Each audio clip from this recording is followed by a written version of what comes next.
Assalamualaikum warahmatullahi wabarakatuh. Perkenalkan, nama saya Rahayu, Prodi Ilmu Perpustakaan, Fakultas Ilmu Sosial.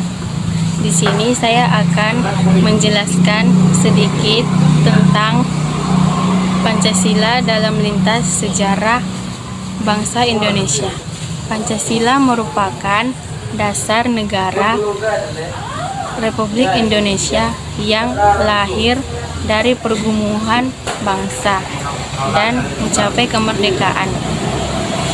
Nilai-nilai luhur Pancasila telah mewarnai perjalanan bangsa Indonesia sejak awal kemerdekaan pada saat ini.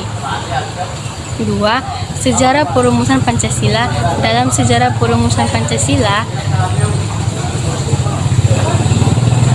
masa pergerakan nasional perjuangan melawan penjajah telah melahirkan ide-ide tentang cita-cita bangsa. 2. Sidang BPUPKI. Pancasila dirumuskan sebagai dasar negara pada sidang pertama dan sidang kedua BPUPKI. 3. Sidang PPKI. Pancasila disahkan sebagai negara Republik Indonesia pada sidang PPKI. 3. Nilai-nilai luhur Pancasila. 1. Ketuhanan yang Maha Esa. Kepercayaan kepada Tuhan yang Maha Esa atau toleransi antar nama beragama. 2. Kemanusiaan yang adil dan beradab. Menghormati hak asasi manusia, menjunjung tinggi nilai-nilai kemanusiaan. 3. Persatuan Indonesia. Menjaga persatuan dan kesatuan bangsa melawan segala bentuk perpecahan. 4. Kerakyatan yang dipimpin oleh hikmat kebijaksanaan dalam permusyawaratan perwakilan.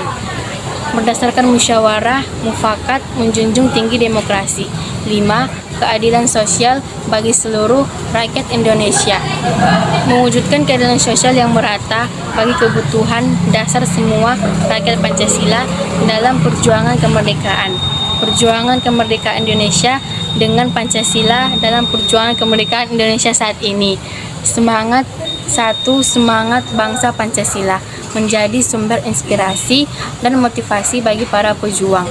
2. Persatuan dan kesatuan Pancasila memperkuat persatuan dan kesatuan bangsa dalam menghadapi penjajah.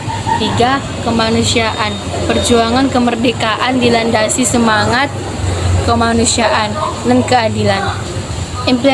Implementasi Pancasila pada masa Orde Lama. 1. Ketegasan dalam mempertahankan kedaulatan Orde Lama, berusaha mempertahankan kemerdekaan dan kedaulatan bangsa. 2. Penekanan pada demokrasi terpimpin, sistem pemerintahan diarahkan menuju demokrasi terpimpin. 3. Tantangan ekonomi dan politik. Pada masa Orde Lama menghadapi tantangan ekonomi dan politik yang kompleks. Pancasila pada masa Orde Baru. 1. Pembangunan ekonomi. Orde Baru fokus pada pembangunan ekonomi dan infrastruktur. 2. Stabilitas. Politik diterapkannya sistem pemerintahan yang selalu dan terkendali.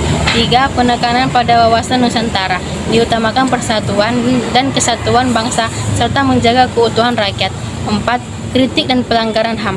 Terjadi pelanggaran HAM dan penindasan yang menimbulkan kritik reformasi dan revitalisasi nilai Pancasila. 1.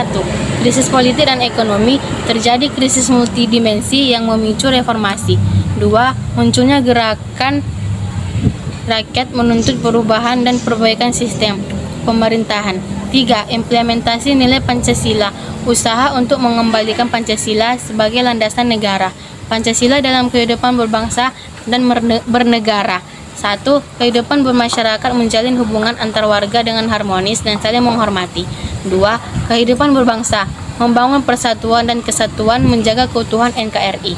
3. Kehidupan bernegara menerapkan nilai-nilai Pancasila dalam penyelenggaraan pemerintahan, penegakan hukum, dan pembangunan tantangan dan ancaman terhadap Pancasila.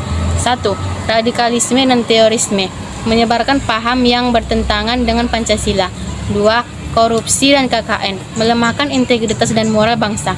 3. Propaganda menyebarkan informasi bohong dan menyesatkan. 4. Arus globalisasi membuat bangsa terlena dengan budaya asing. Penutup, menjaga dan memperkokoh Pancasila. Menjaga dan memperkokoh Pancasila sebagai dasar negara merupakan Pancasila sebagai dasar negara merupakan tanggung jawab bersama. Kita harus menanamkan nilai-nilai Pancasila dalam kehidupan sehari-hari serta menggunakan segala bentuk ancaman terhadapnya. Dengan Pancasila, bangsa Indonesia dapat terus maju dan sejahtera. Sekian dari presentasi saya ini. Wabillahi taufiq wal hidayah. Wassalamualaikum warahmatullahi wabarakatuh.